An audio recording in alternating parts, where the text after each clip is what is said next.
Bonjour, dans cette vidéo, je vais vous proposer 3 exemples afin de comprendre la méthode pour calculer le pourcentage d'une remise ou le pourcentage d'une augmentation.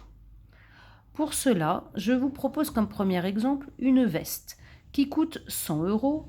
Après une remise, elle ne coûte plus que 75 euros. L'objectif est de calculer le pourcentage de cette remise. Il faut que vous identifiez la valeur initiale qui est de 100 euros et la valeur finale qui est 75 euros. Avec ces deux valeurs, vous allez pouvoir calculer la valeur de la remise. J'ai donc noté ici la valeur initiale qui est bien de 100, la valeur finale qui est de 75. La valeur de la remise est tout simplement 100 moins 75 égale 25. Donc la remise est de 25 euros.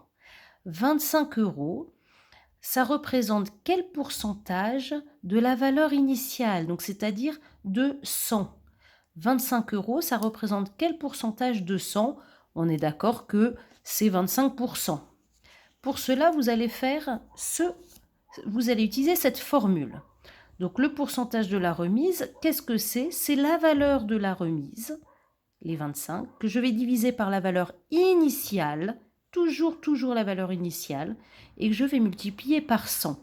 Ça me donne 25 divisé par 100 fois 100 égale 25. Donc le pourcentage de la remise est de 25%. Il y a donc eu une réduction de 25% sur le prix de la veste. Alors pour l'instant, l'exemple était simple parce que je suis partie d'une valeur initiale de 100, donc on aurait pu le faire de tête. Maintenant, on va prendre une valeur initiale différente, donc c'est pour ça que je vous propose un deuxième exercice, un pantalon qui coûte 70 euros. Après remise, il coûte 56 euros. Quel est le pourcentage de remise? Donc on identifie de la même manière la valeur initiale qui est 70 euros, la valeur finale qui est de 56 euros. Avec ces deux valeurs, on peut calculer la valeur de la remise. Donc la valeur de la remise est 70 moins 56 égale 14. Donc il y a une remise de 14 euros. Et j'utilise ensuite ma formule qui est la valeur de la remise divisée par la valeur initiale fois 100. Donc 14 divisé par 70 fois 100. Si vous faites le calcul, vous obtenez 20. Cela veut dire que le pourcentage de remise est de 20%. Le pantalon a eu une réduction de 20%.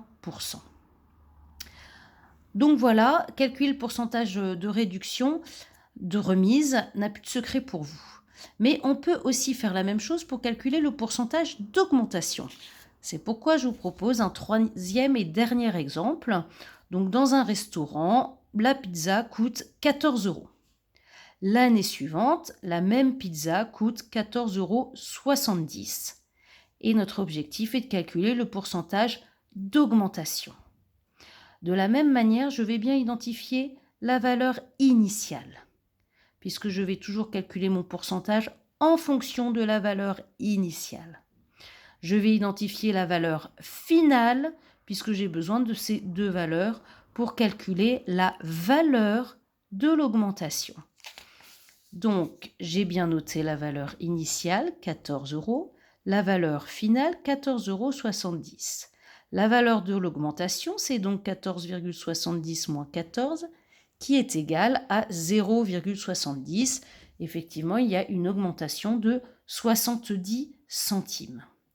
Maintenant que j'ai cette valeur d'augmentation, je vais pouvoir calculer le pourcentage d'augmentation en utilisant la même formule que tout à l'heure, c'est-à-dire la valeur de l'augmentation divisée par la valeur initiale fois 100.